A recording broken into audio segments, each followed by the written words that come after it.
Good morning बच्चों। आज हम आपको मंजरी में चैप्टर पढ़ाने जा रहे हैं, कर्तव्य पालन। इसके पहले हमने आपको कलम आज उनकी जय बोल चैप्टर कंप्लीट करा दिया है।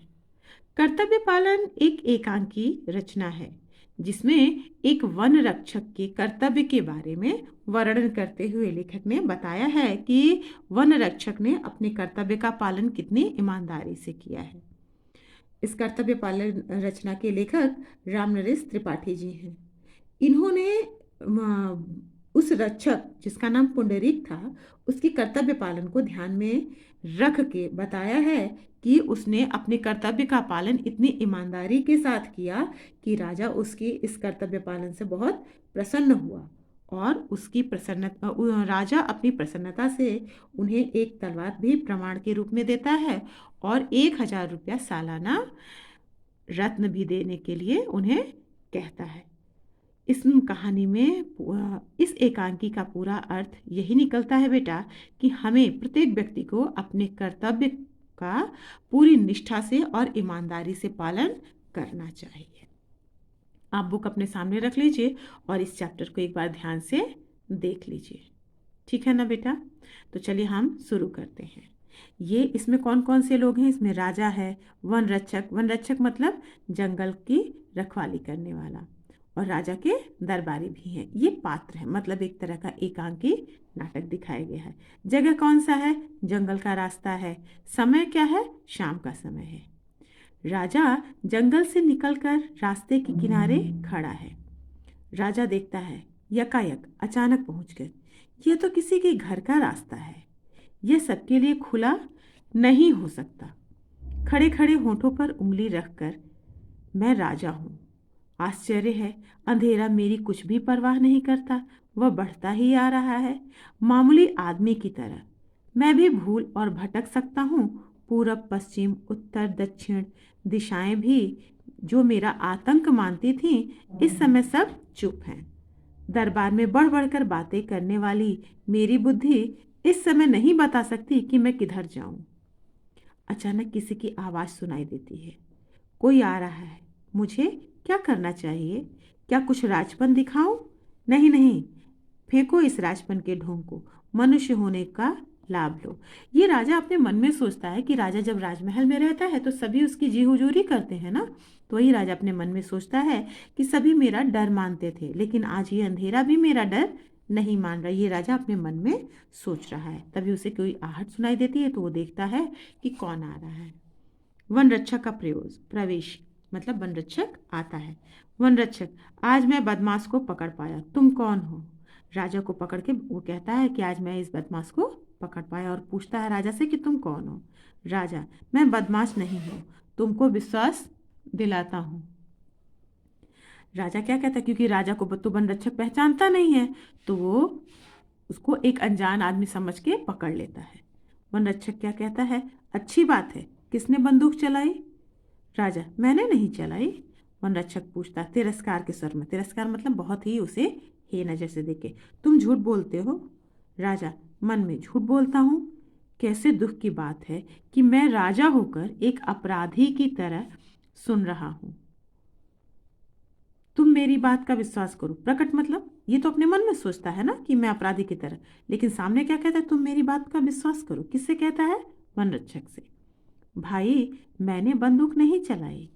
तो वन रक्षक क्या कहता है, अच्छा अच्छा, इधर आओ। तुमने राजा के एक हिरन को गोली मारी? क्या नहीं मारी? वन रक्षक पूछता है। किससे? राजा से। लेकिन उसको वन रक्षक को ये नहीं पता होता है कि ये राजा है। राजा कहता है, नहीं, सचमुच नहीं, मैं खुद राजा का बहुत सम्मान करता हूँ।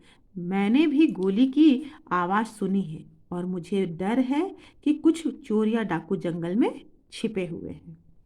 वन रक्षक, मुझे यकीन नहीं है। खैर, तुम कौन हो और तुम्हारा नाम क्या है? राजा गंभीर होकर, मेरा नाम?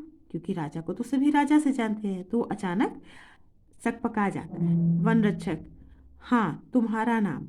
तुम्हारा कोई नाम तो होगा ही, क्या नहीं है? तुम कहाँ रहते हो और क्या करते हो? अचानक राजा से वन रक्षक ये सारे सवाल पूछते हैं। राजा, इन प्रश्नों का उत्तर देने का मुझे अभ्यास नहीं है। राजा कहते हैं वन रक्षक से कि मुझे इन सब सारे सवालों का जवाब देने की आदत नहीं है। वन रक्षक कहता है, हो सकता है, पर ये ही प्रश्न हैं जिनके उत्तर देने से सच्चे आदमी को डर नहीं लगता। खैर, अगर तुम अपने बारे में कोई साफ उत्तर नहीं देना चाहते हो तो मत दो, मगर तुम जाना कहाँ चाहते हो? चलो, मैं तुमको बाहर निकाल आऊं।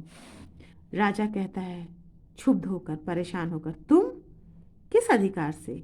वन रक्षक जोश के साथ, मैं राजा का वन रक्षक पुंडरीक हूं। इस अधिकार से।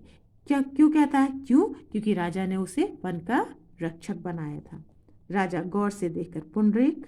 वन रक्षक अकड़ के साथ, जी हाँ पुंडरीक, किसी आदमी को जिस पर मुझे शक होता है और जब तक वह अपना परिचय जितना तुमने दिया है उससे अधिक नहीं देता, मैं इस राह से नहीं जाने देता। राजा कहता है, अच्छी बात है भाई, मुझे बड़ी खुशी है कि मेरी तरह तुम भी राजा के एक अच्छे अफसर हो। अगर तुम विश्वास करो। फिर उसके बाद रुक जाता है राजा। वन रक्षक, नहीं, तुम विश्वास के पात्र नहीं हो। राजा, मैं राजा का एक अफसर हूँ। मैं राजा के साथ इस जंगल में शिकार खेलने के लिए आया था और यहाँ राह भूल गया हूँ। जंगल में मुझे रात हो गई और मैं घर से बहुत दूर पड़ गया हूँ। राजा किससे कहता है? वन रक्षक से। वन रक्षक फिर क्या बोलता है? इसमें सच्चाई की कमी है। अगर तुम शिकार को निकलते तो तुम्हारा घोड़ा कहीं है, तो तुम्हारा घोड़ा कहाँ है? कौन पूछता? वन रक्षक पूछता कि अगर आप शिकार करने निकले तो आपका घोड़ा कहाँ है? राजा, घोड़ा थक कर गिर पड़ा, मैंने उसे छोड़ दिया। वन रक्षक, यदि मैं तुम्हारी बात का विश्वास न करूं? राजा, मैं झूठ नहीं बोलता भले आदमी। वन रक्षक, वाह वाह, दरबार में रहते हो और झूठ नहीं बोलते हो। वन रक्षक क्यों कहता है? क्योंकि सभी कुछ उसके ढंग से पूरे जवाब नहीं मिलता है। ठीक है। राजा, खैर तुम जैसा समझो, अगर मैं झूठ नहीं बोल रहा हूं, यह मैं तुमको विश्वास दिलाता हूं। यदि तुम कभी राजधानी में आओ तो मैं तुमको दिखा दूंगा कि मैं झूठ नहीं बोल रहा हूं। जेब से 1 रुपया निकालकर और पुंडरीक की ओर हाथ बढ़ाकर, यह लो इनाम, और आज रात को मुझे अपनी झोपड़ी में रहने दो। वन रक्षक राजा का मुंह देखता है। क्या करता है राजा? जो रास्ते में फंस गया रहता है, तो उसने क्या किया? अपनी जेब से 1 रुपया निकाले और पुंडरीक को देने लगे। पुंडरीक देखने लगते हैं। यदि यह कम हो तो सवेरे तुम जो कहोगे वही तुमको दूंगा और खुश होकर दूंगा। राजा किससे कह रहे हैं? वन रक्षक पुंडरीक से। वन रक्षक जोर से हंसकर, ओहो, अब मैंने माना कि तुम दरबारी हो। आज के लिए तो एक छोटी रिश्वत और कल के लिए एक बड़ा सा वादा, एक ही सांस में दोनों। मगर मेरे दोस्त, यह दरबार नहीं है। राजा क्रोध से, तुम एक नीच आदमी हो, जबान संभाल कर नहीं बोलता। मैं तेरे बारे में अधिक जानना चाहता हूँ। वन रक्षक लापरवाही से, तू और तेरे शब्द को इस तरह लापरवाही से मत फेंको।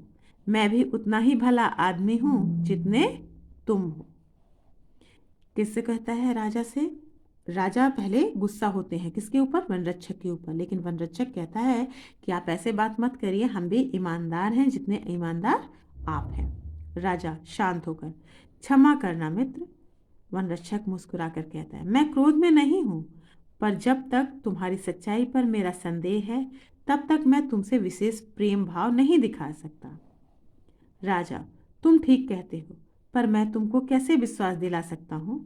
वन रक्षक कहता, ओह, तुम जैसा मुनासिब समझो करो। राजधानी यहाँ से 10 मील, मतलब 10 मील का मतलब है 16 किलोमीटर दूर है। तुम अपनी राजधानी जाना चाहो तो मैं तुमको रास्ता बताऊंगा, और अगर तुम रात भर इस गरीब के घर में टिकना पसंद करो तो मेरे सिर आंखों पर रहो। सवेरे मैं तुम्हारे साथ चलूंगा। वन रक्षक किसे कहता है? राजा से, कि अगर आप रुकना चाहते हैं तो मेरे यहाँ रुक जाइए, क्योंकि वह राजा को तो पहचानता नहीं है, वो अजनबी समझ के बात करता है, और नहीं तो वो सुबह आपको किसको? उस अजनबी को महल पहुंचा देंगे। राजा, क्या तुम अभी साथ नहीं चल सकते? वन रक्षक, नहीं, चाहे तुम राजा ही क्यों ना हो। राजा, तब तो चलो, मैं तुम्हारे ही घर में रात काटूंगा। घोड़े पर सवार एक सरदार का प्रवेश। जहां दोनों लोग बात करते रहते हैं वहीं तभी एक सरदार वहां पे आ जाते हैं। राजा, दरबारी, महाराज कुशल से तो हैं? महाराज के लिए हमने सारा जंगल छान डाला। दरबारी जो था वो राजा को ढूंढते हुए आता है और कहता है। वन रक्षक चकित होकर आंखें फाड़कर, कौन, महाराज? अचानक वन रक्षक को डर सा लगने लगता है कि ये महाराज हैं। तब तो मुझसे बड़ी भूल हुई। महाराज, आपके साथ मैंने तो ढिठाई की, उसे क्षमा कीजिए। ढिठाई की, ढिठाई मतलब कि बहुत बुरी तरीके से पेश आया। राजा तलवार खींचता है। वन रक्षक, महाराज, आप अपने इस सेवक का वध निश्चय ही नहीं करेंगे जिसने ईमानदारी से अपना फर्ज अदा किया। राजा, नहीं मेरे सच्चे बहादुर मित्र, नहीं, मैं तुमको क्षमा नहीं कर सकता।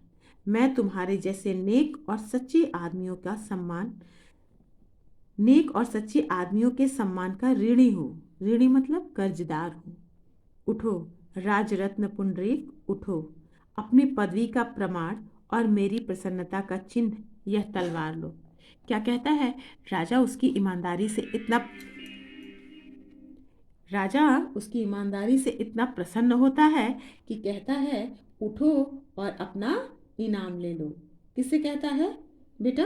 पुंडरीक से कहता है कि उठो और अपना इनाम लो। ठीक है,